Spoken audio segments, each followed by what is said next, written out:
Good evening and welcome to another session in the UWI St. Augustine series of virtual open days. Over the past few weeks, the campus has hosted information sessions that focused specifically on undergraduate and postgraduate admissions and financial services. And if you've missed any of those sessions, you can view the recordings on the UWI St. Augustine's YouTube page. My name is Nicole Huggins-Bucco, and I am the Publications Manager from the Marketing and Communications Office here at the St. Augustine campus. On behalf of my colleagues, I would like to welcome you to the St. Augustine Academy of Sport, which is under the Faculty of Sport with headquarters at our Mona, Jamaica campus. I think you would agree with me when I say that the Faculty of Sport is dynamic in many ways, and your presence here today shows that you have an interest in learning more about the programs that we offer and the process for you to join us. We will do our best to address all of your questions and concerns because we truly look forward to welcoming you to the campus later this year. We have some other speakers with me tonight that you will meet as we move along our program. We invite you to use the chat to share comments and questions. As we go into this evening's program, let me give you an idea of how the program will flow. First, you will hear from the faculty's dean, Dr. Akshay Mansingh, and he will deliver welcome remarks. Following the dean, we will hear from Professor Emeritus Funzo Ayogina, who is the head of the St. Augustine Academy of Sport, and we'll have some short presentations as well as a Q&A session. So please feel free to send us your questions. We'll answer as many as we can. After today's session ends, you can still contact us at specinfo@sta.uwi.edu, and we're committed to assisting however we can, and we'll post that email address in the chat for you a little later. Now that we know what we have to look forward to, let's get started. So I invite Dr. Akshay Mansingh, the Dean of the Faculty of Sport, to formally welcome you to this evening's proceedings. Dr. Mansingh. Thank you very much, Nicole, and welcome to all the online viewers. As mentioned, we will give you an outline of what the Faculty of Sport does, and I look forward to your questions that we hopefully can answer at the end of the session. On the eve of the Tokyo Olympics, I just reflect at the medalists that have been produced by Trinidad and Tobago in the past. Olympic medalists from a country which is not the largest even in the region, even in the world. And to think that Trinidad and Tobago also produced a world netball champion team, that they reached the World Cup finals of football as the smallest ever nation to do so, that we've produced cricketers of world repute for over a century, and that we have high-level athletes in every other sport. It speaks to the perpetual richness of talent in that nation. And for where I sit in my country, Jamaica, we haven't done too badly either, and that speaks to the richness of the region. But as we've learned from cricket, talent alone does not suffice anymore. You could say that in cricket we became victims of our own success because we ruled the world for a generation. And what the world did was to use science and technology to enhance their performance, to do data analytics, and to find a way to beat us. And we really have not recovered since. Well, in 2017, the Faculty of Sport was born. The University of the West Indies had not opened the faculties since the 1970s when the Faculty of Law was opened. And so in 2017, along came the Faculty of Sport, which was trying to respond to the needs of our region with regards to sport. And we set up 4 academies of sport on our 4 campuses at that time. So the St. Augustine Academy of Sport was in Trinidad with its sister academies, the Mona Academy of Sport, Cable Academy of Sport, and the Open Campus Academy of Sport, all feeding in to the faculty office, which happens to be in Jamaica because that's where I am, but would move wherever the dean is in the future. And our job in the Faculty of Sport is to deal with academics of sport and the performance in sport, getting that better. So we recognize that we have high caliber athletes who need high level of support. And because of that, one of the first programs that we put out was a Bsc in Sport Coaching, along with our Bsc in Sports Science and Bsc in Sport Kinetics, because we recognize that we have to enhance the level of our support staff for all of our athletes in all of our sports. We need to get them educated to a level where they understand the latest in tactics and what it requires in data analytics, performance enhancement, etc., as well as produce specialists in biomechanics, in sports nutrition, and things which help the performance of athletes. For years, we've been producing sports medicine doctors and sports physiotherapists, which before we had to rely on people from outside of the region, and now we're supplying our own needs. But apart from the need of the athletes, we also have robust programs in sports business management, and we have programs all the way from certificate up to PhD. So we have people doing PhD in sport economics. We have people doing a PhD in gender involvement of sport in Trinidad and Tobago. We have people looking at data analytics to help umpires score in martial arts. And we have people perfecting the skill of biomechanics so we don't have to outsource those needs in the future. As a university, we're open to research and we're open to ideas, and we try to enhance anybody whose ideas come to us through various projects, including PhDs. But we also help in other ways as well. And in fact, today is a culmination of our second sport broadcasting workshop, where a lot of the voices that you've been hearing on cricket commentary and other sports have come to these workshops to hone their skills. And as I said, today is the end of the second one that we've held. We've also forged partnerships so that we've taken over in helping the level 2 and level 3 cricket certification for coaches with Cricket West Indies. This year, we'll be holding our second sport governance workshop in conjunction with the Association of Netball Federations of North America. We're partnering with the Caribbean Premier League to hold sports management workshops. And one of our biggest achievements this year was the signing of an MOU with the Sport Company of Trinidad and Tobago, Sport TT, where we'll be promoting sport in all aspects in Trinidad and Tobago jointly. And to promote the cutting edge of sport and to get that information out, we've been publishing a fortnightly column in the Trinidad Guardian called Sport Matters, which you may have come across in the past. And if not, look out for it in the future. That updates you with the latest things in all aspects of sport and has been running for over almost 2 years now. One of the advantages of our faculty is that being a cross-campus faculty, we're able to get the best lecturers and a lot of international collaboration from across all of our campuses, so that when you join even the St. Augustine Academy of Sport, you will be taught by the best from all of our campuses. And that's the academic side of things.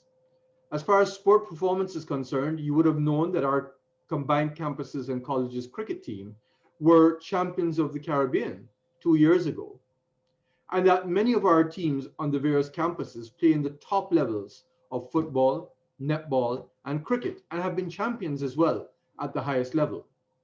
In fact, I sit with pride because 3 of our current students at Mona, with 2 immediate past students, which is a total of 5 students, are now in Tokyo competing for Jamaica at the Olympics. And we've also had a lot of involvement in community development of sport to try and explain to kids that it's not just about performing at the highest level, but you can actually make sport your profession by becoming a coach, becoming an economist, looking in sports tourism, looking at sports management, sports law, etc., etc. And so we started with initiatives with the Cane Farm community close to home in St. Augustine, and we're expanding that program where we bring children in and expose them to the virtues of sport. The Faculty of Sport, as you know, is a very proud member of the University of the West Indies, which is the #1 university in the Caribbean and amongst the top 4% universities in the world. By joining as a student of the Faculty of Sport, you're therefore joining in to that elite band of the top 4% universities of the world. And clearly, when you leave with that pedigree as well. So I hand over back to Nicole to continue with the proceedings. But if there are any questions that you wish to have answered at the end of this program, we will take them in the Q&A session. Thank you very much.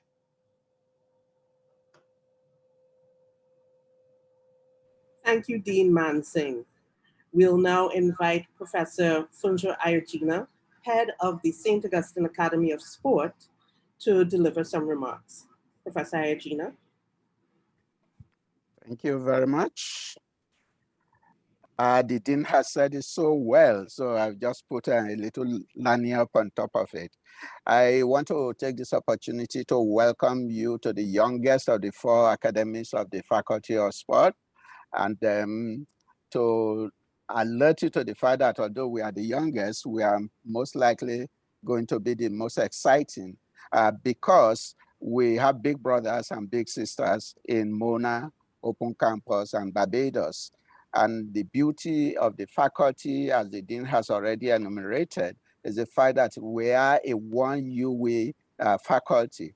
And as a result of that, we get a lot of support from our sister brother campuses. So when you come to us at St. Augustine, that is the kind of environment you are coming into. I also want to welcome you to the Academy of Sport in St. Augustine, which boasts of very warm, very efficient, and very cheerful members of staff. Some of them you are going to meet later. They're going to be talking to you about what we do outside of the classrooms and what we do in the classroom. And it will give you an opportunity to get an overview of the excellent institution that you are coming to.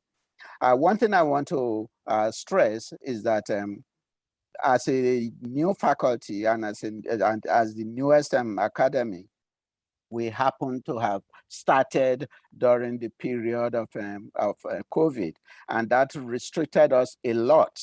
But what it has also done for us is that it has made sure that we think on our feet. It has made sure that we are constantly reinventing ourselves, which is a quality that I think every sportman and sportwoman knows very well about, in the sense that if you are out there on the field of play, you have to be able to think on your feet. You cannot just abide by the program that your coach has delivered to you. You have to react to the real-time situation of the game you are playing.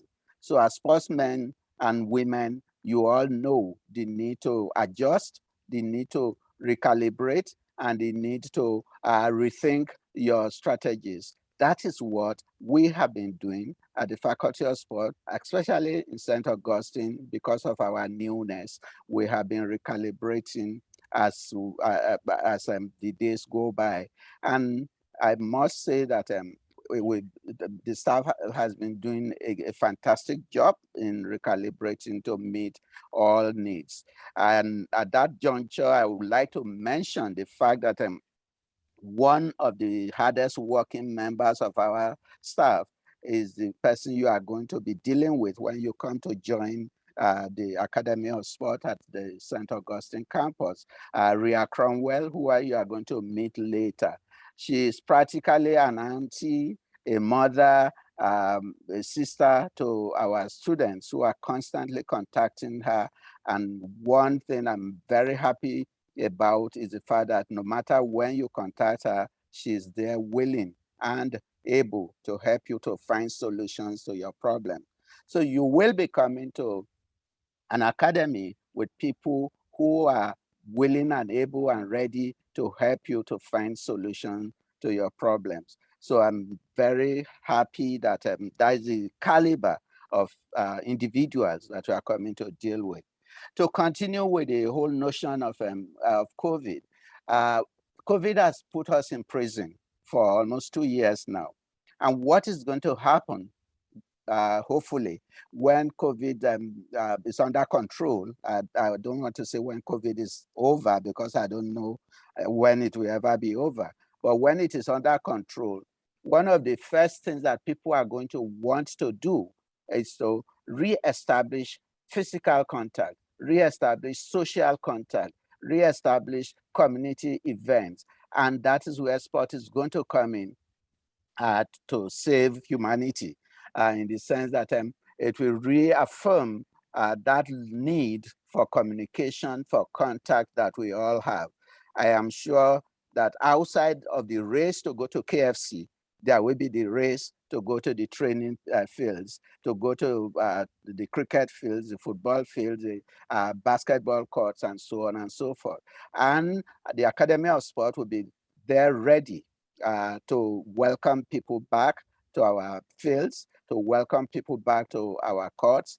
And what we have been doing all along is making sure that our facilities are in top shape, top form.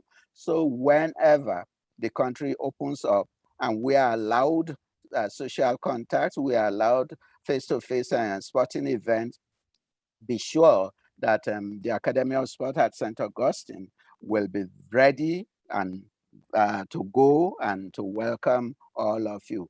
So I see us continue to perform a very vital role in the development of the good health of our society. And I am inviting you to come and join us so that you can be part of that team that is going to help the nation get back to shape, as it were, physically and mentally. The Dean has already alluded to some of the things that you are likely to be able to do when you come to us and you graduate from us.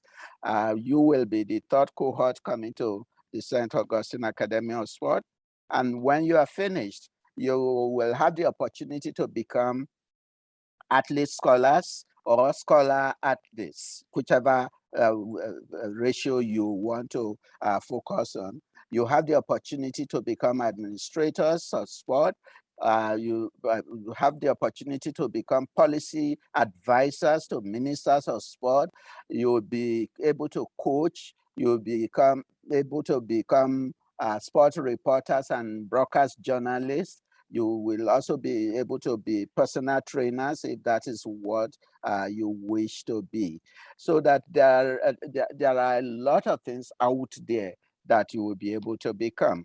But the greatest thing you'll be able to become when you join the University of the West Indies on the whole, and the Academy of Sport, to be specific, is that you will leave us being able to think, be critical thinkers, and be able to create an emotionally wholesome individual out of yourself and out of the people who come in contact with you. And that is very critical. The ideal UWI graduates that we're going to make out of you is not one who is going to rely solely on what is going to come out of the textbooks. It will be an ideal graduate who is able to look at a problem, assess the problem, and devise a solution to it. And that is the best form of education we can promise you. We are not promising you just book education. We are promising you a wholesome education. So I invite you and I welcome you and I advise you to ask your friends, family, and so on who have not applied to apply to the University of the West Indies, one of the greatest universities in this hemisphere and in the world. I thank you very much and I look forward to hearing about you and your achievement when you come to join us for your degree or your certificate programs. Thank you. Nicole, over to you. Thanks, Prof. After listening to you and Dr. Mansingh, it's starting to sound as though even if you're someone like me with zero coordination, once you have a love of sport, there's a wide range of career options open to you with a degree from the Faculty of Sport, whether it's sports related or beyond the field of sports. So as Professor Hygiena was saying, if you know someone who loves sport, but they're thinking that maybe they're not a sports person per se out on the field, they should still probably take a look and see, what are the options available to them within the Faculty of Sport, become one of the pioneers and one of the people who will take sports forward in the Caribbean. So now we have a pre-recorded video for you. This is from Ms. Stephanie Power. She is a coach with the UWI Women's Cricket Club, and she's going to give her perspective as someone who is a coach on the field in the field of sport.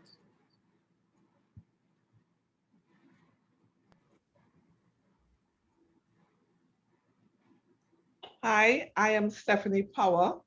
I am the coach of the UWI women's cricket team. I'm a qualified level 2 coach, and I love coaching because I use my experience as a former player. In fact, I was the captain and wicketkeeper of Trinidad and Tobago and the West Indies women's cricket team. I was also the assistant coach of the West Indies women's cricket team. So in this way, I'm able to give back to the sport that I love so well. There were so many opportunities to travel that I enjoyed. I made friends all over.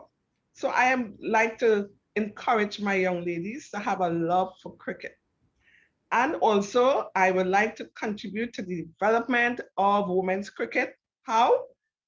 The more young women I coach, the better the future is for women's cricket. Now, effective coaching is about achieving goals. And I always say that cricket mirrors life. You goal set in cricket, you set goals in cricket, you set goals in your education, you set goals in life. Cricket teaches you about discipline, cooperation, being leaders, graceful losers, humble winners. So it mirrors life, and I like to impart this to my girls. I also provide quick feedback so that they would improve their performance. And I love coaching the UWI women's cricket team because we are more than a unit. We are a family. I like building my players into family so that they could feel safe, they could feel secure, they could feel happy, they could enjoy their game. What life as a coach has been to me, a good coach is knowledgeable, as I said. So I have been doing a lot of umpiring courses, scoring courses. I have joined coaching groups online. I am doing a match referee course so that I can teach the girls that cricket is not one-dimensional. It's multifaceted so that they would be able to be a part of the cricket experience. I'm able also to be a mentor and a role model to my players, a motivator. That's why I love being a coach, and I love being the coach of the UWI women's cricket team.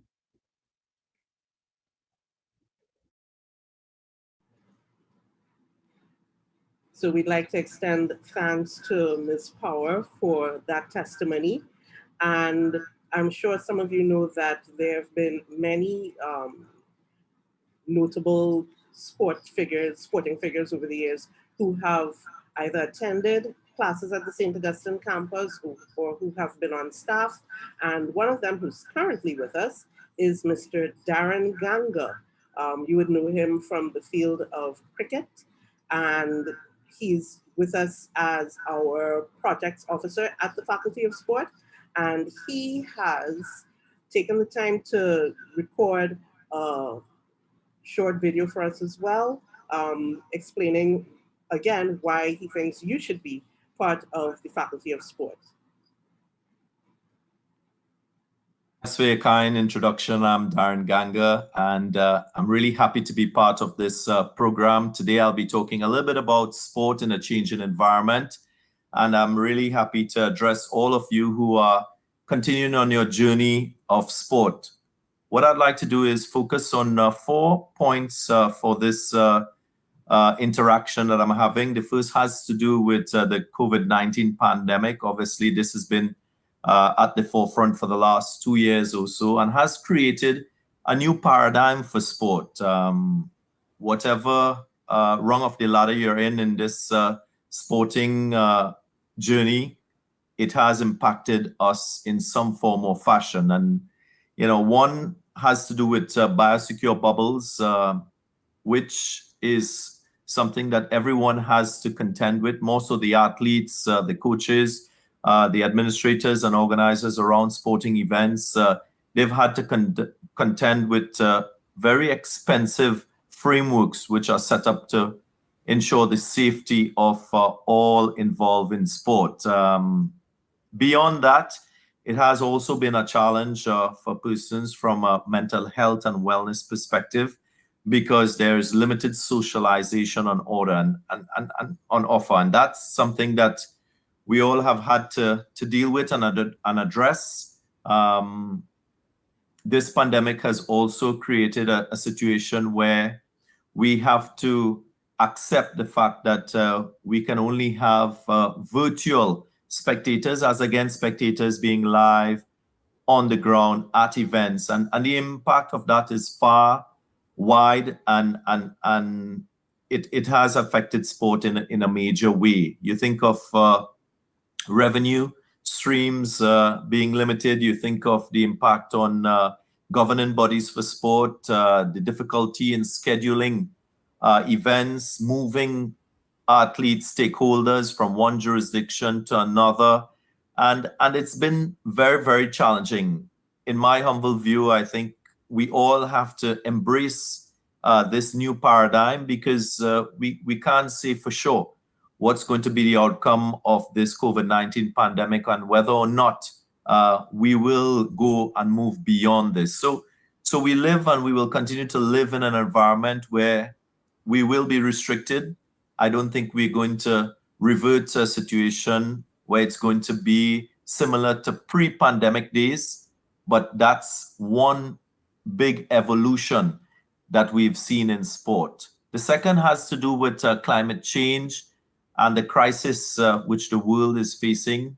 We have to take note of the fact that there is irreversible damage to sustainable life on Earth, and we must act now. That's very important. And I personally would like to make a clarion call to each and every one of you to understand the importance of this issue and the importance of how this has impacted sport. You might not want to look at it from where you sit, but if you take a bird's eye view on the sporting landscape, you would realize that we've had athletes who've been affected in some way or the other from this change in climate, whether it's extreme temperatures, whether it's because of bushfires, which we saw in recent times, have affected the Australian Open tennis tournament. There's been challenges with scheduling tournaments because of the volatility of the weather and weather conditions, and that has impacted sporting governing bodies and promoters around the world. We also have huge expenditures for facilities. Now, if you have to protect your investment in sport, there's a need for sporting facilities and infrastructure to be climate smart and climate resilient. And if we don't take action now, we would find ourselves going deeper and deeper into this abyss of this climate crisis. So it's an aspect of sport that we have to be cognizant of, and it's an aspect of sport that we need to respond to. And being a part of this faculty of sport, and in particular the Academy of Sport at the St. Augustine campus, it's very important for you to go through your experience at this academy, holding and bearing this factor in mind, the climate crisis factor. The third point I'd like to make in this interaction has to do with sport analytics. Whichever place you sit at the moment in sport, you have to understand that we've seen an evolution in the way information is recorded in and around sport. And you can take it from up close and center with the athletes themselves, how historical data is stored, analyzed, and used for decision making. We are seeing that being used on the field of play, where persons are using historical data to inform them on strategy and approaches towards playing and competing. I always believe that if you can't measure anything, then you can't manage it, and it goes in tandem with this point that I'm sharing with you. We all need to be mindful of the impact and the significance of data and use it to our advantage in the sporting landscape. So that's a point I'd like to make, which probably will also focus on the policy making side as well. And for many of you students, you would learn the art of data collection. You would learn the art of how this is sort of processed into a way where you can access it and utilize it for decision making. My fourth and final point has to do with the internationalization we've seen in sport, which is a massive change in the sporting environment. In our regional space and maybe in our national space as well, we have experienced a lot of debate around all stakeholders in sport focusing solely on the national landscape, the local landscape. In today's world, sport is very much an international component, and you must see that internationalization from a sport developmental pathway standpoint. Whether it's from an athlete development standpoint, you got to ensure that you embrace best practice, which is available globally. Whether it's from a coaching certification standpoint, that pathway that a coach goes through has to be of an international standard. And even from the point of view of governance, if you're an administrator, if you're a policy maker in and around sport, you must see it with an international lens, because that's the environment that we operate in. Athletes now are no longer confined to the debate of having to stay with club and have that debate about club versus country. It's irrelevant in today's world. When you train and you develop an athlete for the international landscape. So that's a crucial mindset that one must have in today's sporting environment. So I know it's a lot that I've shared, and it's a lot of moving parts, and that's why we love sport, because it's a very dynamic environment. And I personally would just like to provoke your thoughts a little bit more than what some of you may have interfaced with. Today, I thank you again for the opportunity to address you. I welcome you to the Faculty of Sport at the University of the West Indies, and in particular at the Academy of Sport at the St. Augustine campus, and wish you all the very best as you journey throughout this wonderful experience that awaits you. So I'm sure that you'll all join me in sending virtual thanks to Darren Ganger for those words of encouragement and for his insight.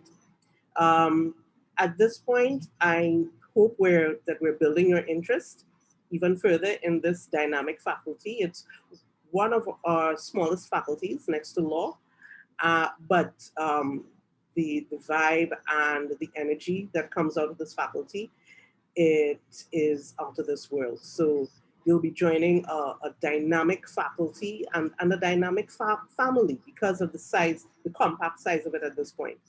So the fact that you're locked in today is an indication of your interest in furthering your education, as well as your interest in the Faculty of Sport. However, you may still be wondering which program is right for you and what are the requirements for entry. So the next person that I'll introduce you to is Mrs. Ria Cromwell.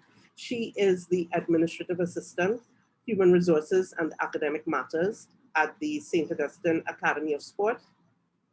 And she will be sharing with us an overview of the programs in sport offered at this campus. Ria, over to you.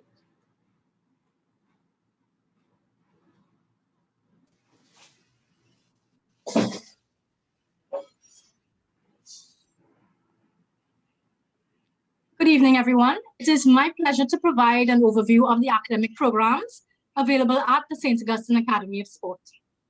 At the certificate level, we have the Arts and Science of Coaching, and we have 2 Bachelor of Science degree programs, a Bsc Sport Kinetics and a Bsc Sport Coaching.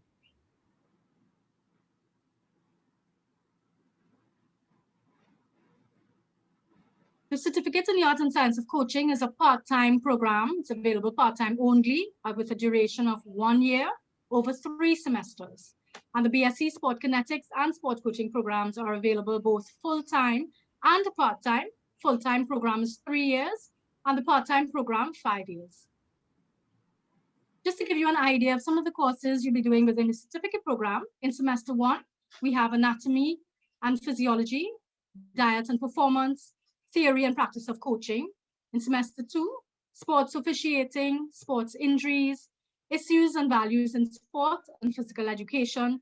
And in semester 3, observation and analysis of human performance, measurement and evaluation in sport and physical education, and a practicum working with athletes.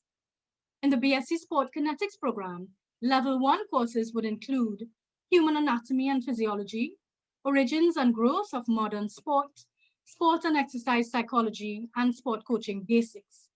Some of the Level 2 and 3 courses would include adaptive sport kinetics, sport and exercise nutrition, sport ethics, sport law, sports technology and design, motor control and motor learning, applied biomechanics, athletic performance, and ergonomics. In the Bsc Sport Coaching program, the Level 1 courses are the same as the Kinetics program. So again, you'll be doing anatomy and physiology, origins and growth of modern sport, psychology, and the sport coaching basics. The Level 2 and 3 courses are similar to Kinetics, but you'll have more of a focus on coaching. That would include sport coaching and learning, pharmacology and doping, and the like. Cost of the programs. The certificate in the arts and the science of coaching is $4,100, and the Bsc Sport Kinetics and sport coaching are $60,000. Students are also required to pay compulsory fees of $1,465 per year. Entry requirements. Into the Bsc programs, candidates must have at least 5 CXC or CSEC passes, grades 1 or 2 pre-1998, or grades 1, 2, and 3 after June 1998. Grades A to C at O levels are acceptable, and these must include mathematics and English. Candidates must also have at least 2 2-unit CAPE subjects or the approved equivalent. And acceptable is also an associate degree, a diploma, or a certificate with a GPA of 2.5. For the certificate program, candidates must have at least 3 CXC passes, grades 1 and 2 pre-1998, or grades 1, 2, or 3 after June 1998. Grades A to C at O levels are accepted, and these must again include mathematics and English. Entry requirements have been modified in consideration of COVID-19. Candidates must have passes in at least 2 CAPE subjects, either at Unit 1 or Unit 2, grades 1 to 4, and the requisite CSEC, CXC subjects, and also be currently registered for CAPE Unit 1 or 2. And how do you apply? Please apply online via our website, sta.uwi.edu/apply. All certificates and supporting documents must be uploaded at the time of application. And the deadline for application is the end of this month, July 31st. Thank you so much for your attention this evening, and we look forward to welcoming you to the Faculty of Sport. Thank you, Ria.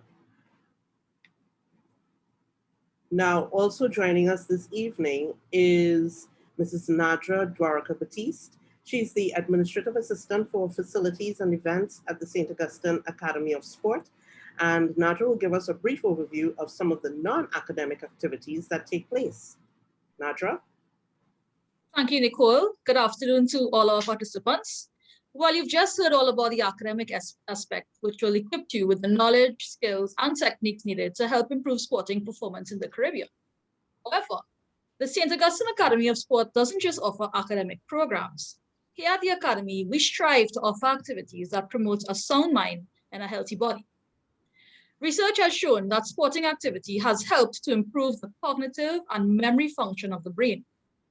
In addition, sport and health are connected, as research has also shown that exercise and sporting activities reduce the likelihood of getting chronic diseases such as obesity and heart disease, among others.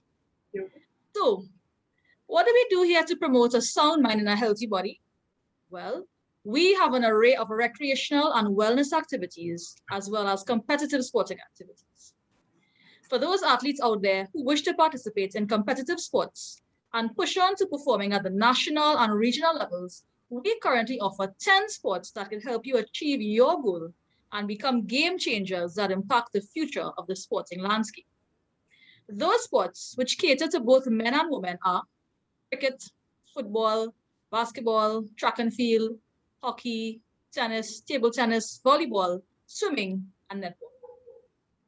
As athletes, you have access to some of our world-class facilities, such as our football fields and spacious tennis courts, which conform to international standards.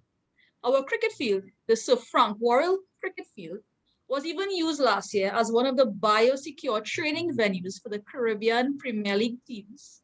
Well, the league was won by TKR, as you recall. And guided by the protocol set out by the Ministry of Health and the Ministry of National Security, the teams had the ability to train without any contact from external parties. Various high-profile and current international members of the franchise teams expressed their satisfaction with the excellent condition of the ground. Now, I know you're probably thinking, university team sports, not too sure about that. Well, let me tell you a bit about a few of our coaches. Our sporting programs feature top-class coaches who have paved the way for athletes to lay the platform to achieve athletic excellence in the medium to long term. Working right here with the Academy is former national volleyballer Sean Miguel Morrison, who is the volleyball coach for both the male and female teams.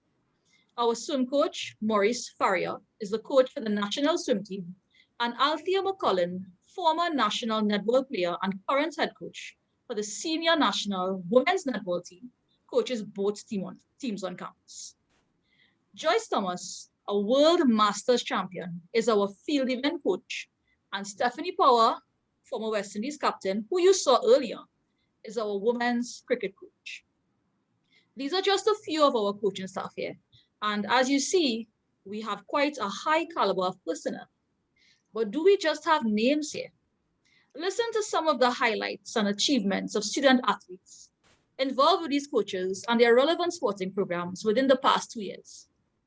In track, the UWI men's track team qualified for the Penn Relays in Pennsylvania, USA for the first time ever in March 2020. At the last UWI Games held in 2019, student sprinter Iodel Taft defeated the #1 ranked national sprinter in the 100-meter dash in Jamaica. This was a phenomenal achievement because we know that Jamaicans are known for their prowess on the track. Over to cricket. In 2019, the UWI Women's Cricket Club captured 2 domestic titles, and in 2020, achieved the elusive goal of advancing to the Premiership Division, where their performances will be more visible to national cricket selectors. From the male student team, student Amir Jangu has been representing the Leeward Islands Hurricanes franchise for the past 3 years and recently participated in the Regional Super 50 Cup. You may have also seen him participating in TKR as well with the CPL League. Also of honorable mention for UWI Women's Cricket is the fact that one of our former cricketers, Tanisha Isaac, made her international debut for the senior West Indies women's team this month in the home series against Pakistan. Congrats to Kanisha again. In the world of netball, Ryan Bristol and Nicolette Osborne were selected to train with the senior national women's netball team. And in tennis, the UWI Tennis Club also won titles in the East Club's classified tennis tournament through the efforts of Nabil Mohammed, Kalista Mohammed, and Jordan Duki. So, in addition to becoming involved in our sporting programs in pursuit of academic excellence, you can also achieve athletic success and even have yourself mentioned at future open days. And I must not forget to mention, there are some perks of being a student athlete here. You get free massages, free use of the gym, free physiotherapy advice, and of course, world-class coaching at no cost. Now, for those of you who prefer the less competitive arena, the recreational activities we have available are swimming, karate, Zumba, spin, badminton, aqua aerobics, and stretch and relaxation. Now, even though COVID-19 has restricted the ability to engage in these activities on campus, the St. Augustine Academy of Sport has been reaching out virtually to the campus community through the hosting of webinars and other activities to keep active and fit during this period of restrictions. In November 2020, online Zumba and online stretch and relaxation classes were conducted at a small monthly fee for participants. And then in May, when the campus was closed again to the public, the Academy offered free online fitness sessions, which continue until the end of August to all current staff and parents. Lastly, moving away a bit from the academic and physical sporting aspects, St. Augustine Academy of Sport creates opportunities to participate in outreach activities and give back to the community, both on a regional and local level. This year, through efforts led by the UWI Women's Cricket Club, various food and household items were donated to the St. Vincent relief efforts back in April. And then in May, food hampers were donated by the club to 12 families in the Laventil-Morva area, whose families were affected by job and income loss. So you see, just as in cricket, where an all-rounder can contribute to almost any area of the game when needed and change the outcome of the game, so too the Academy of Sport strives to produce all-rounded students who can contribute to the community at any level through the interconnectedness of sport. We look forward to having you as part of our team in the new academic year. Back to you, Nicole. Thank you, Nadra. That was excellent. Like I said, a dynamic faculty and a dynamic family. If you want to know even more about the programs you can pursue at the Faculty of Sport and the career opportunities, please continue to post your questions in the chat, and you can find additional information on our website with regard to our programs and associated fees. And the chat moderator will share the links to those resources in the chat shortly.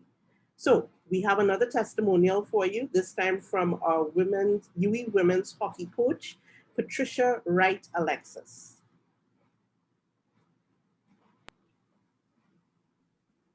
Hi, my name is Patricia Wright Alexis, and I'm the women's field hockey coach at the University of the West Indies in St. Augustine. As a coach, I get the opportunity to interact, empower, and enrich the lives of young athletes. I also get the opportunity to network with other amazing coaches and various sports personalities, not to mention travel. As a former athlete myself, I also find this is a great way to impart my knowledge and to enrich and to lead a team. Sometimes these teams go to places and tournaments that I have never been involved in or had the opportunity to partake in my career as an athlete.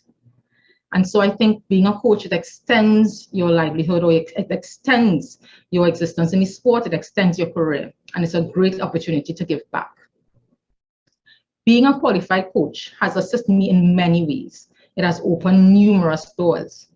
In addition to increasing your knowledge base, which could be sport specific, where you learn different skills and techniques to improve on what you already know, it also gives you an opportunity to get a great or better holistic understanding of sports itself. This is the planning stages, how to implement, as well as the science and the technology behind sports. The latter, I think, it's a great way to build your skills and to make these transferable. As a coach, you'd also find, and being a qualified coach, you'd also find that it opens up opportunities with having these skills be transferable. You may be called to be in a position out of the sporting world where you're able to exercise these same skills, whether it is to be an analyst, to be a motivational speaker, or to be a consultant. As a coach, I find my life to be very rewarding and satisfying. As cliche as that may sound, I think that I live what I do. As human beings, we are called to be learners. As a coach, I think I'm also a perpetual learner. I am called to learn, to expand, to know, to grow, and to get out of my comfort zone, not only for myself, but for my athletes and for the team. I find that as a coach, I'm called to be a teacher, sometimes a parent, more than just a facilitator on the sidelines. Sometimes we're also motivational speakers. We're analysts, we're an example, and we are also athletes. This, I think, also pushes me to do better and to live better. I would have it no other way. I love the opportunity to learn. I love the opportunity to impart, which I think which is involved in coaching and makes the career more rewarding. It's living. It's what I do. It's what I am. And it's truly enriching.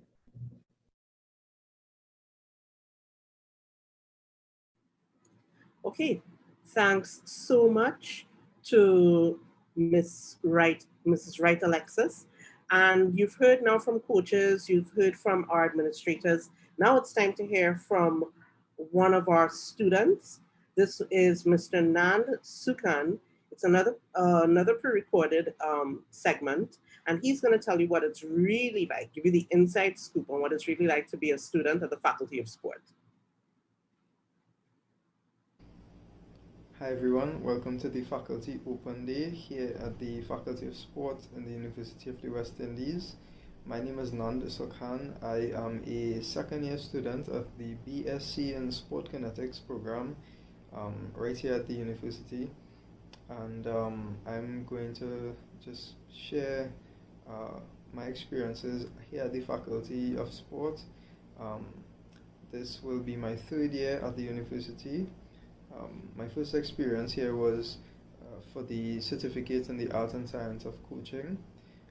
This program allowed me to matriculate into the Bsc Sport Kinetics program. I did not do the A-level examinations, so the certificate afforded me the qualification necessary to get into the degree program. I was fortunate enough to start the certificate before the COVID-19 pandemic hit our world. As such, I have a unique perspective in that I've lived the traditional life of going into UE, having physical classes, being able to interact with lecturers, and there were some practical courses as well. Those were really fun. As well as this past year that I spent doing the virtual learning, the virtual mode at the UE.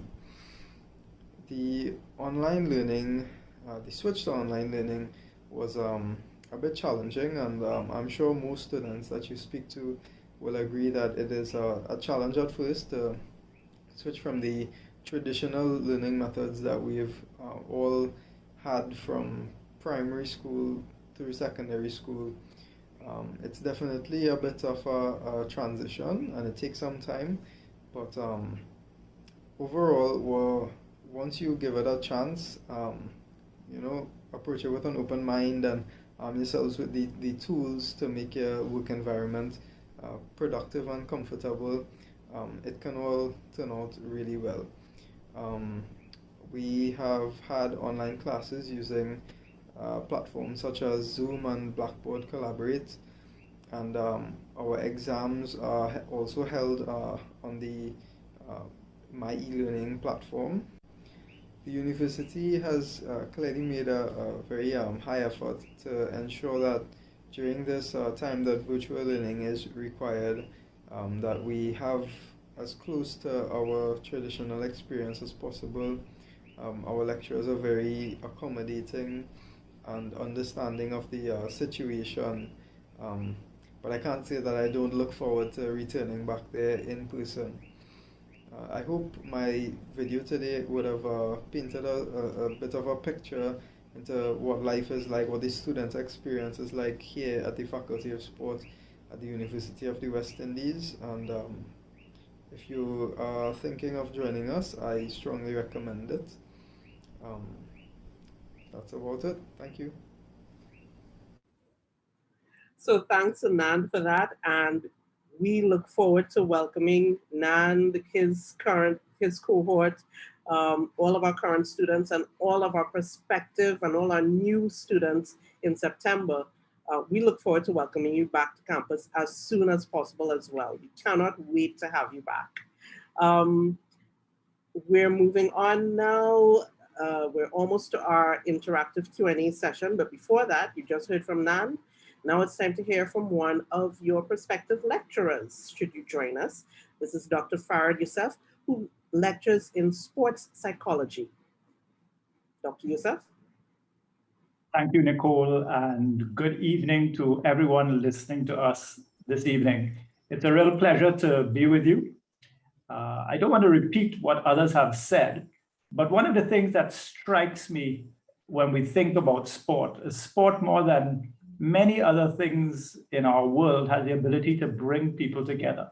If you think of your most memorable moments or some of the moments that have captivated a society, it's been a World Cup or an Olympic Games.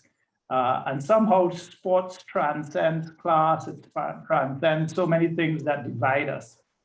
One of the things that has struck me is often when I've traveled internationally, you turn up from an island called Trinidad and Tobago, nobody knows where that is.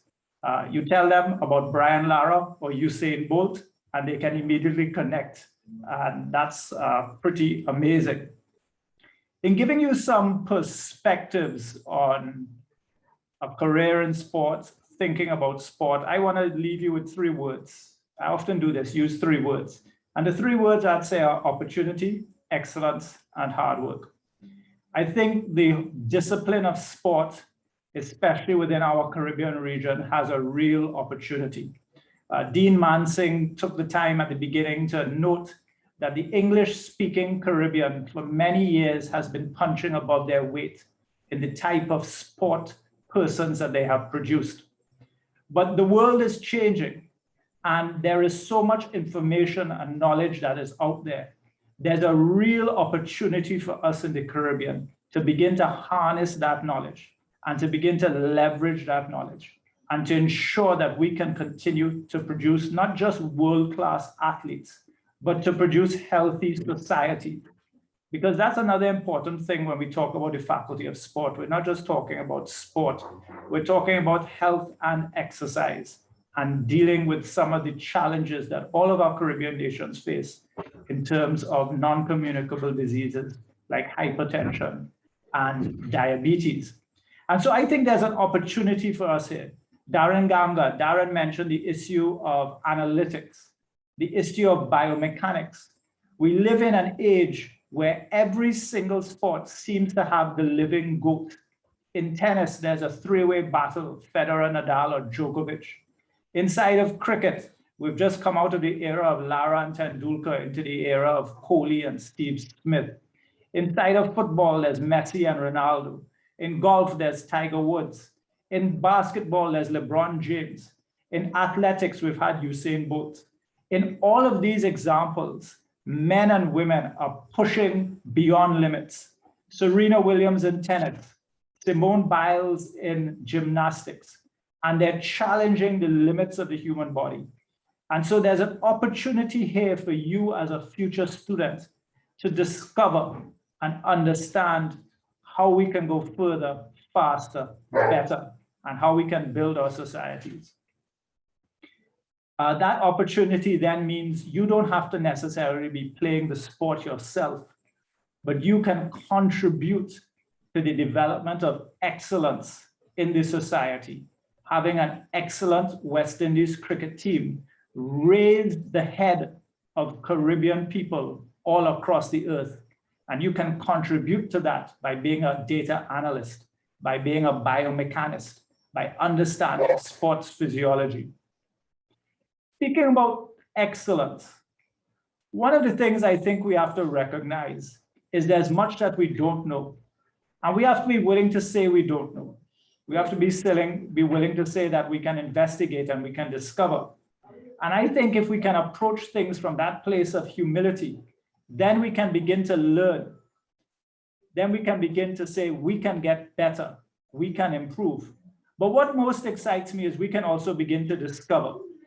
We can begin to discover research pathways and research opportunities.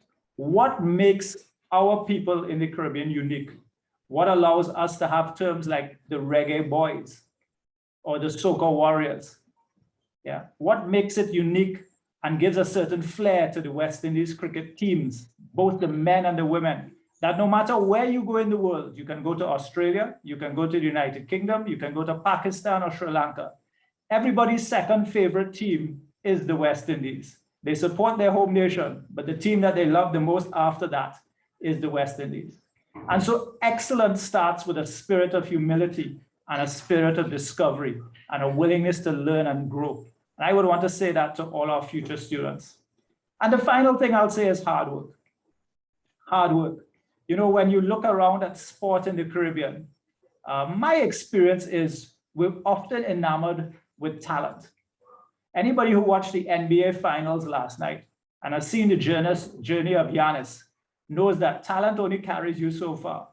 Hard work is the thing that's going to get you to the top. And I want to say that inside of the Caribbean, we want to harness the abundance of talent. And we want you to begin to apply hard work, not to becoming just the best athlete, but to be able to create programs and opportunity for sport to grow and develop across the region. So I'm going to leave you with those 3 words for all our future students, both undergraduate and postgraduate. Massive opportunity for you if you choose to go down this track. But if you do choose, please enter with a spirit of excellence, humility, a willingness to learn and to discover, and be prepared to put your best foot forward. Looking forward to seeing you in the near future, whether it be online or in person. Do well. Thank you, Dr. Youssef. Those were really inspiring words indeed. I don't know how many of our participants came in here with a fairly narrow idea as to what a degree in sports could do for them, or what they could do with a degree in sports. And I'm sure that by now their horizons have expanded tremendously. And I'm sure we're going to pick that up in our next segment, which is our interactive Q&A segment.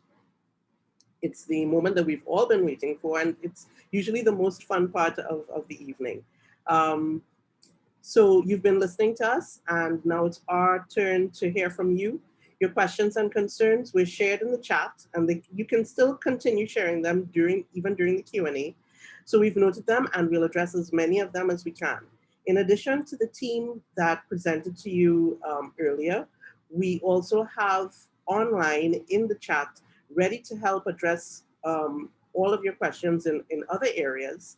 Mr. Nigel Bradshaw, he's our recruitment officer. Our financial managers, Mrs. Carolyn Gooding and Mr. Kevin Kalu. Mrs. Christy Manette-Smith, who is responsible for undergraduate scholarships and bursaries.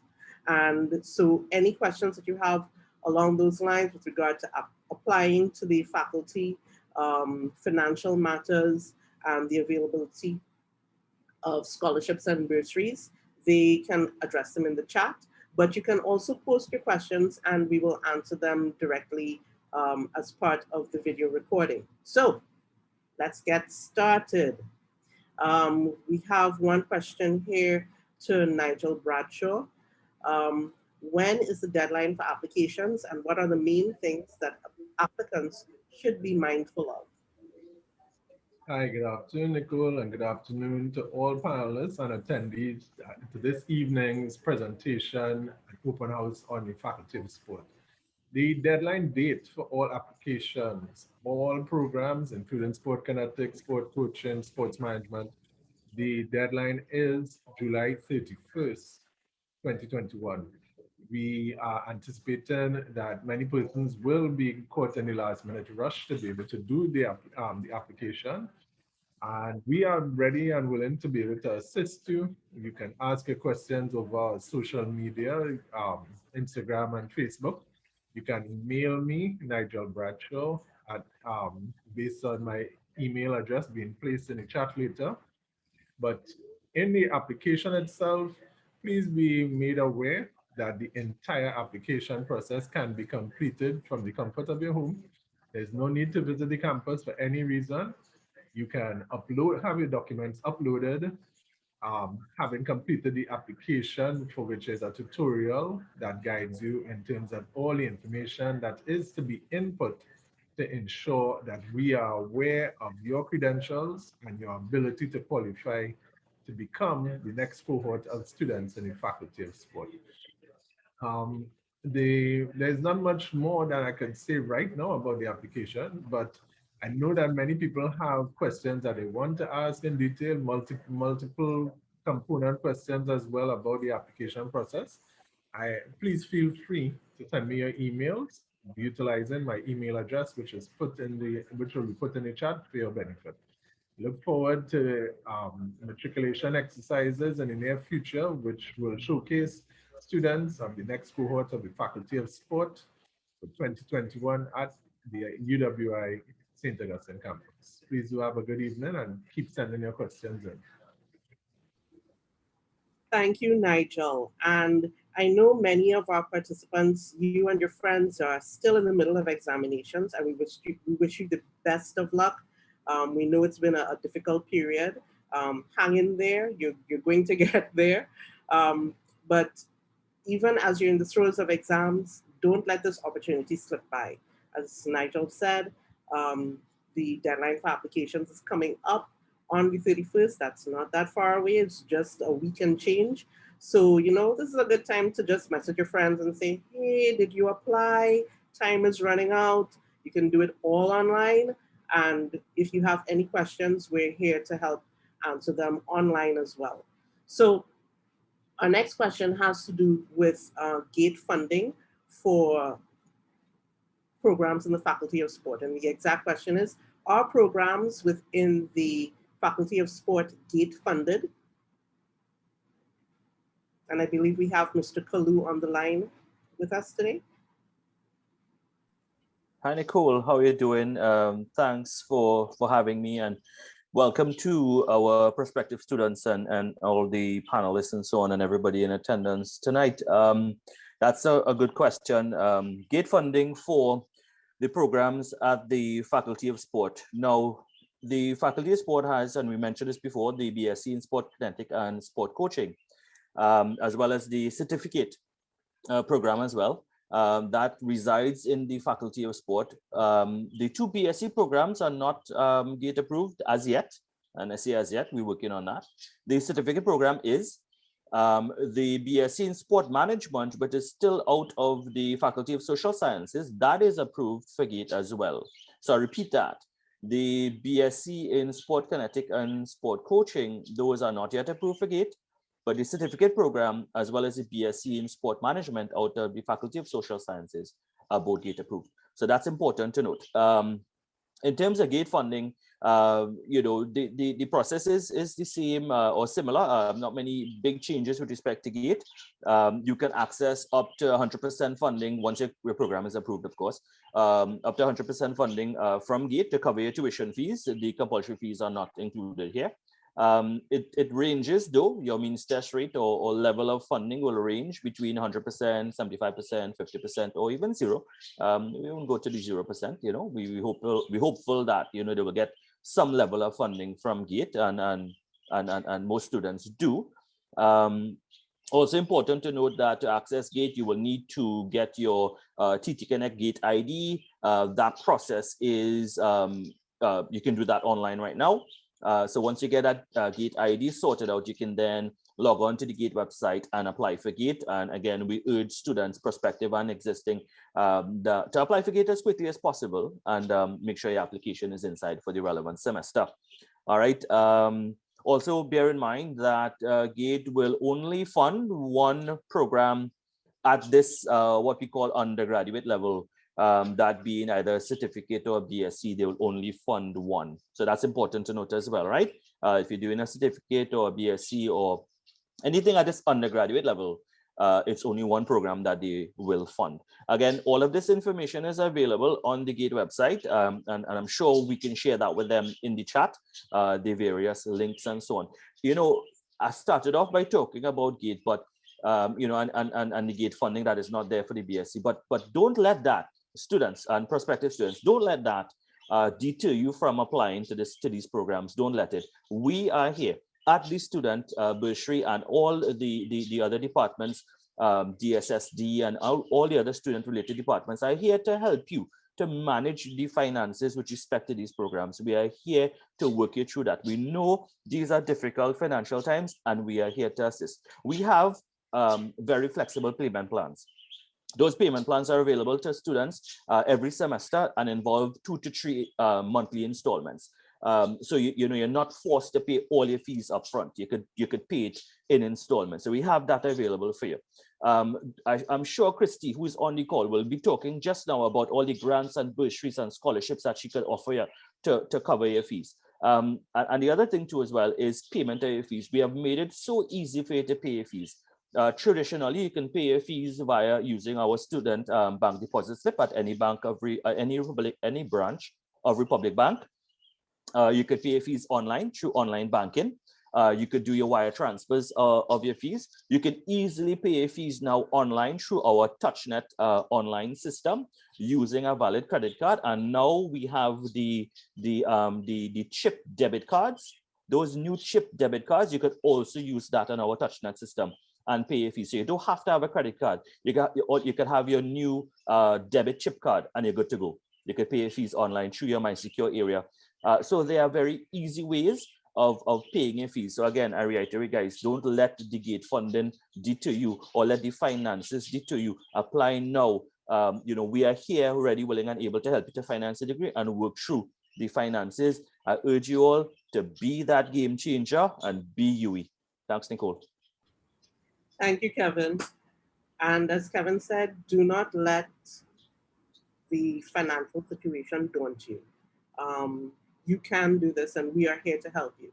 And in fact, as Kevin said, I'm sure that our next question will reveal some exciting news. The question is, are there any scholarships and bursaries available for students at the Faculty of Sport? I'm asking Christy Manette-Smith to answer that. And before she even answers, I'm gonna say, yes. Take it away, Christy. Good afternoon, good evening, everyone. And of course, welcome to the Faculty of Sport Open Day. A really exciting open day. I feel like I want to join the Faculty of Sport now. But more importantly, why I'm here. I am here not only representing the Financial Advisory Services Department, who's responsible for scholarships and bursaries and financial aid. But more importantly, we are located within the Division of Student Services and Development, and we are here to cater to all your non-academic needs and to ensure you have an excellent university experience. So the Financial Advisory Services Department is one of 8 departments across the division. We have other departments that include careers, co-curricular, and community involvement. They can help you get involved, help you to refine your resume. Our other departments include the counseling and psychological services, student life and development, and of course, within the student life and development department, we have Dr. Jackie Huggins, who is responsible for assisting students who are differently able, because we are an all-inclusive campus, of course. Our accommodation manager, who is responsible for all the halls of residence. And we also have our student activity center manager and our guild administrative manager. So it's really a collective group really working together to help you. So let's zero in now on the question. And I have just a very brief PowerPoint presentation to help take us through the opportunities available for funding through scholarships and bursaries.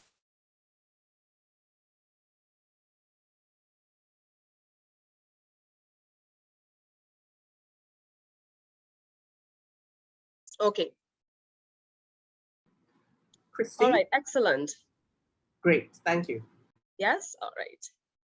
So at the Division of Student Services and Development Financial Advisory Services, we offer support for students, all students across the campus.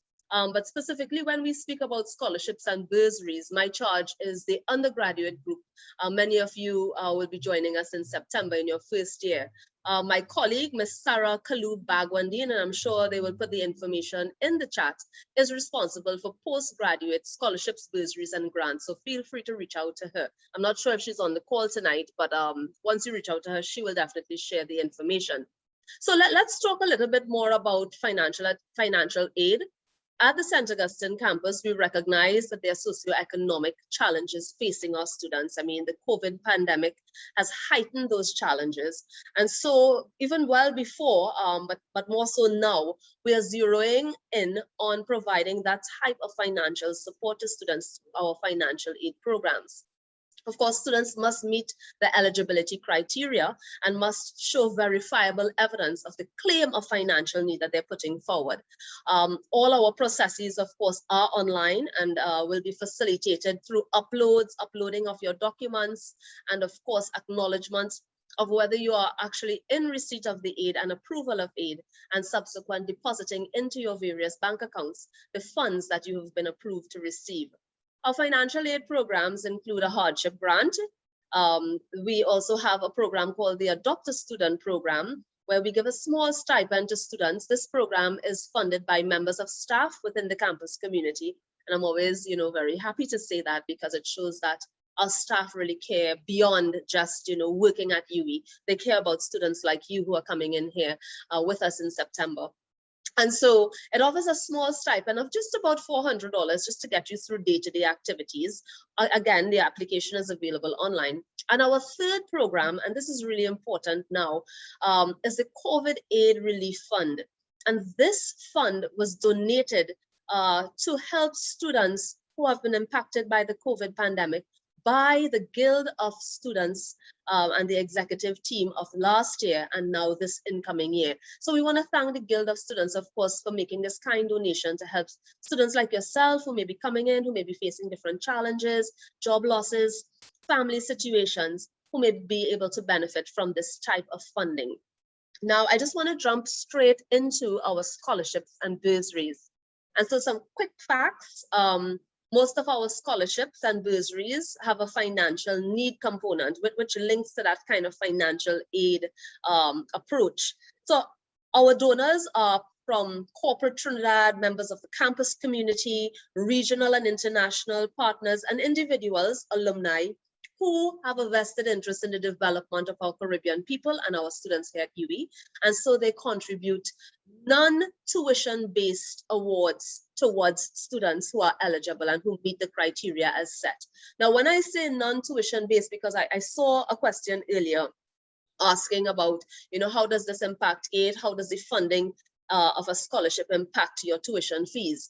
In essence, the fees, the scholarship funding, once you are eligible and once you achieve the scholarship, will be yours. It's yours to do with as you please. You may pay tuition with it, you may buy your sporting equipment with it, your gear, but it is not mandatory that you pay tuition fees with it.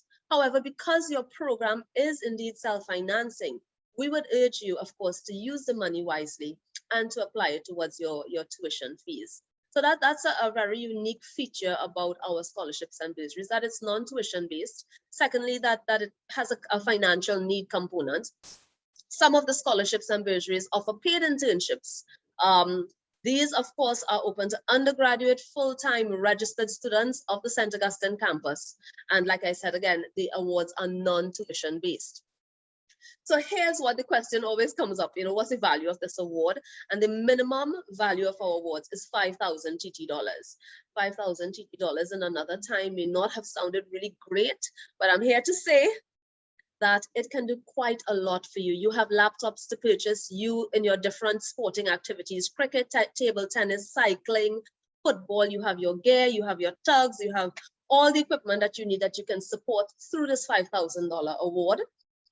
Again, and in addition to your tuition fees. It starts at $5,000 and it can go up in excess of $30,000. Most of our donors look for this, academic merit, because of course we are an academic institution. And so academic merit is important. A 3.0 GPA, a minimum of 2.5. For those coming in, what we do is we look at your CAPE results and whatever tertiary level equivalent results like an associate degree, and we match it to a GPA requirement. Another component is financial need, and third, involvement in extracurricular activity. For student athletes, we look for your involvement in sports, and I'm going to go straight into that right now, because this is the general scholarships and bursaries. This is the criteria for the general bursaries that are on offer, but specific to sports, here's what we have for you. For the student athletes and students in sports programs, we have 3 scholarships and bursaries that we have procured for you, specific to student athletes. And I want to just urge you guys, to please apply, because we have challenges getting the athletes to apply for money that's just sitting here for you. So let's talk about the first one, the UWI Development and Endowment Fund. I'm sure you've heard of the UWI FET and the Gulf Tournament. All the funds go towards scholarships and bursaries to help students like you. And our deputy principal, so graciously worked with the UWI Development and Endowment Fund, and we have to thank the Endowment Fund, to procure and actually set aside 10 awards for student athletes. And these 10 awards are valued at $5,000 each. And here's the criteria. They're looking at developing and excelling students in their sporting career. So the award is open to full-time national and regional students of the St. Augustine campus. The selection is based on your performance in GATE or tertiary exam for year 1 students like yourself that's coming in. For continuing students, we look for a GPA of 3.0, flexible to 2.5. And students must be active in their sporting discipline at their time of application. They must have participated in one of the 68 International Olympic Committee recognized sports or World Championship sports at a national level in their home country. They must have participated in the International Olympic Committee's recognized sports at a national level in their home country in one of the following ways: qualified and selected for a national level team or individual sport, qualified or selected to compete in a national level team or individual sport qualifying trials, nominated by a national sporting federation or association or committee to compete in a national, regional, or international level sport. Of course, we ask that the awardees maintain their GPA and maintain an active status in sports. So that's a synopsis, and all this information, guys, is actually available on our webpage. You'll see the details just now, but you can go check it out for yourself. I'm just going to jump right into the Leon A. Cook Sports Scholarship. This one was brand newly procured last year by an international donor wanting to give back. And for the Leon Cook Award, it's open to all students registered in the Faculty of Sport, that's you, preferably involved in soccer, but open to other sporting activities. Consideration may be given to other students in other faculties with high financial need. And the awards, of course, is based on financial need. A GPA 3.0 with consideration for 2.5. And to give you an idea, 3.0 is like a B to B plus average. And of course, the candidate must be involved in some sort of leadership activity or community service. So if you know you're the captain of a team, you're involved in something in your community, in your respective religious organizations, at the national associations, this scholarship is very well marked out for you, and it's $10,000. You hold it for 1 year and you can apply for it the next year. Same with the development fund, you apply for it the next year. And finally, we have the latest scholarship. This is the Melsa Snags Enrichment Scholarship. And this is offered by the Trinidad and Tobago Georgia Association, another foreign body. And I want to take the opportunity to, of course, thank Coach Stephanie Power for bringing this to the table through Professor Ayagina and his team. So thank you for this. This scholarship actually was on offer for the last 2 weeks. We're going to extend the deadline for 5 days. This is for continuing students at the moment. But just to share, because when you come in September, eventually you will be a continuing student. And this scholarship will be on offer again. It's specific to student athletes. It's specific to those in sporting programs. So this is for you. It offers US $500. Again, can help you with many things in your program. And it's available to all full-time undergraduate students in the St. Augustine Academy of Sports. It's available to nationals only of Trinidad and Tobago entering level 2 or 3. GPA requirement of 2.5 and above. Demonstrable evidence that you are involved in a sporting activity. And of course, for this particular award, they ask for a minimum 300-word essay. And the topic will be given to you every year as we announce the awards. So these are it's not 3, it's actually 12 offers from 3 donors that are available to student athletes and students in sports programs at the Academy of Sport, Faculty of Sport, St. Augustine. And so it's quite simple. We ask for supporting documents and all are available online. We ask you for verifiable evidence to support your claims, and letters and so on must be authorized by the respective bodies. How do you apply? 3 steps. Visit our website, read through the guidelines thoroughly, complete and submit the supporting documents, especially that financial need document, which has to be notarized. And thirdly, upload your documents into our online form. Click submit and wait for your results. And so we are asking you to submit one application for the main St. Augustine Campus Awards, but you are submitting individual applications for the awards that I just listed, the 3 sporting awards and any other awards that you read through and may be eligible for. And so this brings me more or less to the end of my presentation. Our application period for you incoming students is September 1st to 30th, 2021. So look out for that when you come in, when you register. Look out for our application flyers, our emails coming through marketing and communications, through your faculty, through the Academy of Sport. Look out for it, and please, I urge you to please apply. This is an opportunity waiting for you. And so close off finally, again, I am Christy Manette-Smith, the manager of the Financial Advisory Services Department. I want to hear from you. Here are our contact details. It will be placed in the chat. Bursaries at sta.uwi.edu for information on scholarships, and financial.advisory@sta.uwi.edu for information on financial aid.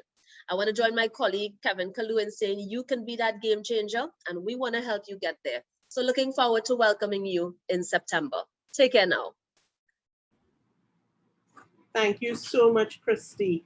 And there you have it. I knew Christy was coming with some exciting stuff. You can get paid to change the game, man. So now we have a few more questions. Going to try to get through them as quickly as possible. First one, we're getting into the nitty-gritty here. Someone was asking, can you briefly discuss what the Bsc Sports Coaching is about? So I guess they want some more details. I don't know if maybe Ria might want to handle that, or Dr. Mansing or Professor Hygiena. I could start off if you want. Okay. Sure, right. So the Bsc Sports Coaching starts off with just looking at different types of coaching philosophies, if you want to call it that way, used across many sports. The use of psychology, the use of technology, the use of sort of tried and tested methods. And then as you go up in the program, you have a lot of practical experiences as well, where you actually join with a coach, and then you devise your own coaching strategies. And there you can specialize in whichever sport of your choice to enable yourself to work with a coach in that sport and to see how they do coaches, offer support, etc., etc.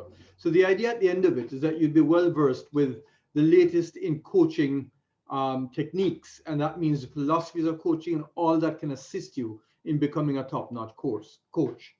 I will point out, and if you allow me, Nicole, I might be able to address some of the other questions at the same time.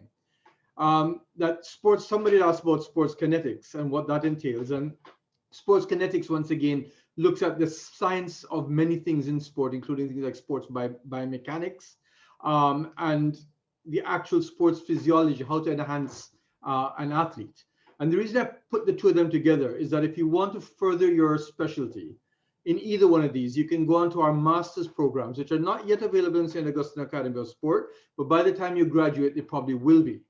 And so we do have masters in sport coaching, which allows you to now specialize in your particular sport. And we have a master's in sports kinetics that would be taking into specialties like biomechanics, like strength and conditioning, etc., etc. So you can get your master's level there. We also, through the Cavell Academy of Sport, have a very exciting program called the Msc Sports Science, which is very popular with Trinidadian citizens as well. The beauty of that program is that you actually get a double degree. So it's a program we run with the University of New Brunswick in Canada. And when you finish that program, you actually get a UWI degree and a degree from the University of New Brunswick. So those are opportunities to move further up in sports coaching, sports kinetics. And then lastly, of course, you can go right up to the PhD level and specialize in what you want to do. Now, going back to the coaching, while you're doing your Bsc Sports Coaching, we're trying to increase your ability to get coaching certification. So you'd have seen that we've partnered with the Cricket West Indies, where you could get level 1, level 2, right up to the highest level, which is level 3, while you're pursuing the degree. We're about to have some talks with netball to do the same there. And through Sport TT, our collaboration with them, you're going to see that opening up for many, many other sports. So you can get your professional certification while you're getting your academic certification. And the last thing I think somebody had said, in the age of 50 up, what can they do? Well, if you don't have any qualifications, no matter how old you are, we can accommodate you through the Certificate in Arts and Science of Coaching, which allows you to then matriculate into the degree programs. So I tried to take a swipe at about 4 or 5 questions there, Nicole, and I'll hand it over to the others if there's more to add. Thank you, Dr. Mansingh. Professor Regina, I don't know if there's anything you'd want to add at this point? No, nothing new. All right, thank you. In that case, we'll go on to the next question, which I believe should go to Kevin Kalu.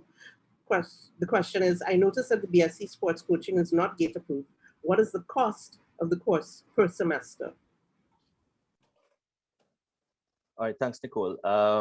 The cost of the BSc programs are $20,000 per year. This is spread across a 2-semester year. All right, so essentially you're looking at $10,000 per semester. It's 3 years full-time. So we're talking about 6 semesters there. So typically I have 2 semesters in a year. And if the cost is $20,000 a year, then you're talking $10,000 a semester. And as I think as Nadra said before, $60,000 is the total cost of the BSc programs. Yeah. Thank you so much.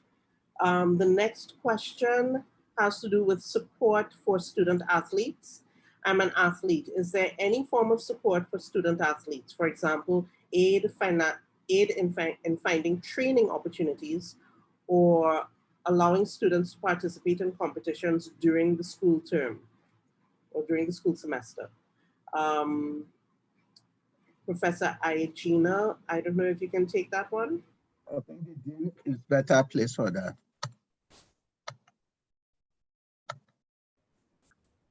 If the dean is still on the call, because he will have a wider. Dean Mansingh? Dean? As far as participation in sports is concerned, and sorry, could you just repeat the other part of that question? Sure. Nicole? The person is an athlete and they're wondering if we have any support for finding training opportunities or allowing students to participate in competitions during the school semester. Right. Well, from a philosophical perspective for Faculty of Sport, we try to support all of our student athletes. And as the numbers increase, you'll find that what we do in the academy is have sport coordinators whose job is to coordinate marry the academic requirements with the sporting requirements. And what that means that if you're competing for your country, if you're competing in professional leagues and so on, then we get the lecturers to see how they can deliver their topics in a way that you can either get specialized tutorials or you can get some sort of help outside of class hours. So we do have a lot of people who compete in first class cricket around the region. We have a lot of people involved in CPL. We have people who are competing around the world in track and field and so on. And all of them get support academically from the academies. As far as placements with teams are concerned, well, of course, we're trying to develop our own UWI brand. For example, you do know that we have the combined campuses and colleges in cricket. We also signed an MOU with Boca Junior and the Argentine Football Association. And we're trying hard to put together a similar sort of thing in football and ultimately track and field as well. But where we don't have those established, we do have excellent relationship with national bodies and other places where we can actually get placements for short term or long term, depending on your interest, both within the region and outside. And lastly, for those who are not athletes but are looking for placements as well, we have, for example, signed up with CPL, whereas as of next year, there will be internship slots for people in every territory. We're just waiting for COVID to finish so we can have CPL in every territory. So this year, we're actually taking 3 interns in St. Kitts, and they'll be going through a program which will then culminate with this certificate of participation in sports management. But every year, we'll be taking interns in sports management and other aspects of sport, including coaching and biomechanics, to put them into leagues like CPL and so on and let them learn on the fly as well. So for the athlete who's a student, we try to facilitate your sport by offering academic enhancement, if you want, or tutorials and lectures and so on. For those who are competing and looking for opportunities, we do have some within the university, and we try to hook you up with our partners, both regionally and internationally, depending on your sport. And for those who are not athletes, we have opportunities for you in terms of internships and so on as well. Thank you, Dean, but don't go. I have a related question. Another person is asking, are there any Bsc Sport exchange programs available with the sister campuses? So between St. Augustine, Cave Hill, Mona. Well, as I pointed out before, maybe as a product of COVID, we do have a lot of cross-campus teaching already, which means that if you do have Bsc Sports Coaching, for example, it's the exact same program that's done at Mona, that's done in the open campus. Sorry, not sports coaching, but we have other programs in the open campus and at Cave Hill. So if you wish to spend a semester elsewhere, that's easily done. But more importantly, if you want to do part of your practicum elsewhere, that's even better, because then you can actually, study in your theory in say, Trinidad and go to Barbados or come to Jamaica or whatever to get your practical teaching. In fact, last year we had one of the top triathletes in Jamaica who was enrolled in our Mona campus, transferred to the Cave Hill campus because they found that the equipment we had there for sports science was suited to her sport. And so she made the transfer to Cave Hill, moved from Mona to become a Cave Hill student, and is pursuing her sport while getting the benefits of our sports labs there. Of course, the aim is to get these sports labs in every campus. I'm also addressing another question that I saw in the chat there, Nicole. So we are trying to enhance it. You'll hear very shortly about a very, very tight collaboration that we're about to sign with one of the top regional sporting bodies, which is going to force this sort of thing to happen quicker rather than later, because we'll be in charge of high performance for that particular sport.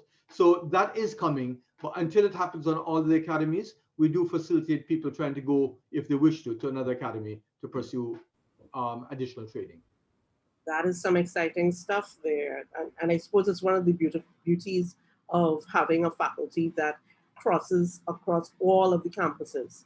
I just wanted to touch back on the question about the cost of tuition, and I believe Mrs. Manette Smith has some additional information to provide with regard to scholarships and bursaries with regard to that. Christy? Hi, Nicole. Thank you so much. It was actually two things just coming off of Dean's comment regarding the support for students. I just wanted to join the Dean and also mentioning our Student Life and Development Department, which department works very closely with the faculty to make provisions for students and student athletes who may be off during exam periods. So that department works with the coordinators, as mentioned by the Dean, to provide facilities for the students, tutors, additional support academically with the faculty, and of course additional requirements, special requirements that may be needed during examination periods. So I just wanted to put in the plug there for the DSSD. And of course, to just add on the note of the financial support, in addition to the scholarships and bursaries and financial aid opportunities through our office also acts as an educational department where we provide additional information on other areas where students can access financial support within and outside of the institution. And one such, of course, is the UWI Credit Union, who will be launching its student loan. So students can look out for that information. They would offer a fair amount to help students get through their degree program, with payment after, given the restrictions and the limitations of the GATE funding. In addition to that, of course, there are other banking institutions that provide loans.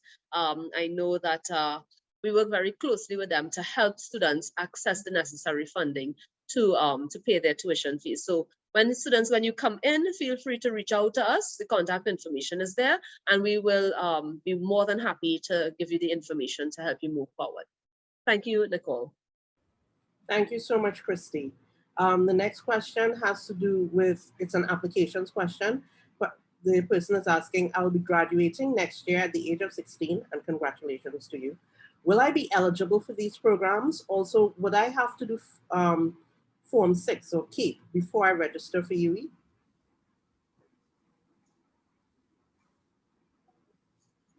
Nigel Bradshaw, thank you. Hi. And that is very good to hear that at such a tender age, persons are demonstrating that level of interest in what we have to offer at the university and by extension, the Faculty of Sport. Definitely, we allow persons that have attained the academic credentials for consideration of admission to our certificate programs. And you heard about the certificate in the art and science of coaching, which allows students to matriculate directly from CSEC subjects, utilizing math and English as compulsory in the 5 subjects that are required. There is an opportunity for you. You can apply immediately when you have attained your passes and be entered in, admitted into the program, Certificate of Art and Science of Coaching.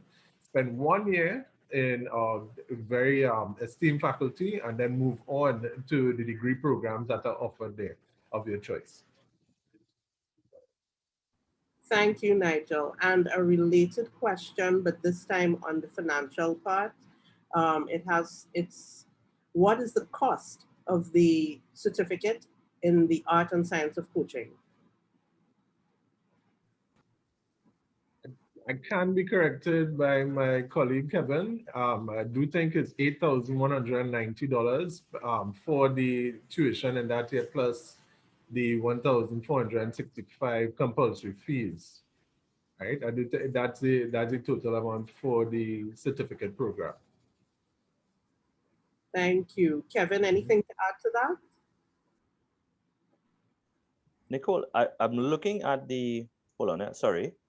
I'm looking at the fee booklet right now, right? And I'm looking at the certificate in arts and science of coaching. It's 1 year part-time, right? And I'm seeing it's $4,100 per year. Right? So I think it's $4,100 per year. And most times the year is split into 2 semesters. So we can split that into 2. 3 semesters in this case. 3 right, semesters. But the summer semester, we don't normally charge them for the summer semester, Prof. Okay. Yeah, so it's $4,100 for the year. That sounds like a steal of a deal. Definitely, Nicole, steal of a deal. And guess what? The certificate program is gate funded. Is gate funded. Is gate approved. So there you go. So then if someone is thinking of doing this program and then continuing to BSc, if it's gate funded, it may make more sense to just apply the gate to your BSc. Certificate. To the certificate, because the BSc is not gate approved. Yes. You understand? Right. Thank you. All right. So we have a couple more questions. And I think I'll stick with you, Kevin. If you can go into a little bit more detail about the payment plan, because the question here is, can you pay in parts or do you have to pay all at once? How is our payment plan structured? Good. Good question. We have, we're working on a brand new, very, very automated payment plan, and we'll get news about that soon. But essentially, the payment plan works every semester. So every semester that you register, you will be charged fees for the semester, and you can access the payment plan to cover those fees.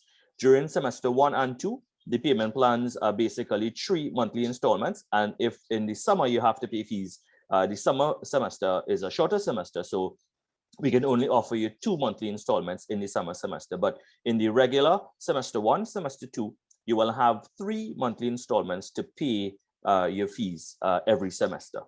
Yeah. Okay, thank you so much. There are some questions here. There's one about accreditation of the degree and certificate programs. Dean Mansing, I don't know if you want to take this one. Yeah, I saw that question. I wasn't too sure what they meant by accredited. It's accredited in that it's a University of the West Indies degree, and it's, as you know, it is taken to that value, as I mentioned before, being the #1 university in the Caribbean and in the top 4% of universities in the world. It carries a lot of weight. If you're talking about professional accreditation, meaning, for example, as I told you, we have the link up with Cricket West Indies, whereby you can do the level 1, level 2, level 3, and at the end of that, you're the level 3 accredited West Indies cricket coach. Then we are establishing those relationships. But for those that we don't have the relationships with, clearly, as you're doing a degree in sports coaching, for example, you're going to get the knowledge to then do the exams elsewhere. I'll give you an example. I'm a medical doctor, I'm a surgeon, and my degree is a UWI degree. But if I want to go somewhere else, I have to get accredited to operate elsewhere as I have in the past. But it's because of the knowledge or because of the strength of my UWI degree that either I get waivers or it's easy for me to get what I need to get because I've got the knowledge from UWI, and therefore I can apply it to whichever exam, whichever accrediting body it needs to happen. Likewise here, you'll find that once you have the degree, you have the knowledge base. Now, if countries insist that you have to do some equivalency test, you're well suited to do that. But for the region, it's obviously going to be accredited. It's a UWI degree. For outside, there may be some countries and some sports that ask for further accreditation, but with the knowledge you have, that should not be a major problem. Thank you, Dean. And yes, I think many of our students, of our alumni, have found that a UWI degree is pretty much a passport to the rest of the world. They can go anywhere and do pretty much anything with a UWI degree. There's another question here. Dean has skipped across so many that they've already been answered. So I'm picking through to see which ones are outstanding.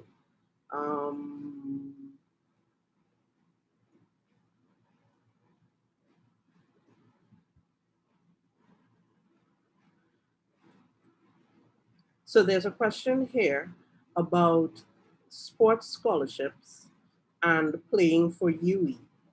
And I suppose the question is whether or not there's any tie between accessing a sports scholarship from the campus and having to play for the university. I don't know if we might want to talk now about UWI games. I don't know if that's been mentioned. And I'm sure that once COVID is behind us, that's one of the things that we'll all be looking forward to having the athletes from across our campuses come together to compete for bragging rights for the most part. And Dean Mansing, I think I'll throw that back to you, followed maybe by Christy, if there's anything more to add. Yeah, I think there are two ways to deal with that. Number one, as far as sports scholarships are concerned, as you've heard, a lot of scholarships have come on board even this year alone. And that's going to increase as time goes on. And you may find that some people will say that you're only eligible if you play at the highest level of your sport, et cetera, et cetera. So we do, for example, in some of the other campuses, and this may well become the case in St. Augustine pretty soon. If we play in the national league of a particular sport and you have a sports scholarship, then we do say that you have to play for UWI. If, however, you have a sports scholarship and we don't participate in the highest level, then obviously you're free to go and with our blessings, meaning that we'll support you in terms of competing in your sport at the highest level. So at Mona, for example, you know, we compete at the highest level of cricket. We just withdrew from football for financial reasons, but we competed there. So obviously our sports scholarship students had to play for us, but we didn't compete in tennis. We didn't compete in netball. They were free to go to the national leagues. As far as combined UWI teams are concerned, I keep mentioning combined campuses, colleges and campuses in cricket, and the fact that we're trying to increase that to football, netball, and track and field. We also participate at the World University Games, and we're trying to get more and more participation in that. And clearly, if you make the mark, that's something that you can compete at as well. But then the UWI games that were mentioned, which really are bragging rights, are still the largest multi-sport games that are held outside of the CSE games and the Pan Am games and so on. It's a massive event. And just the fact that you can be in the university and get an opportunity to travel to at least one other campus during your sojourn here, to see the place, to compete against your peers, and to be in consideration for one of these combined colleges and campuses team is, I think, an incentive in itself. Thank you. I won't say anything more because when it comes to bragging rights, Mona tends to brag more than others. Gonna leave that right there. And there's another question, a related question. If you're not signed up in the Faculty of Sport and you're a student athlete, is it possible to be involved in the sort of training that was discussed earlier?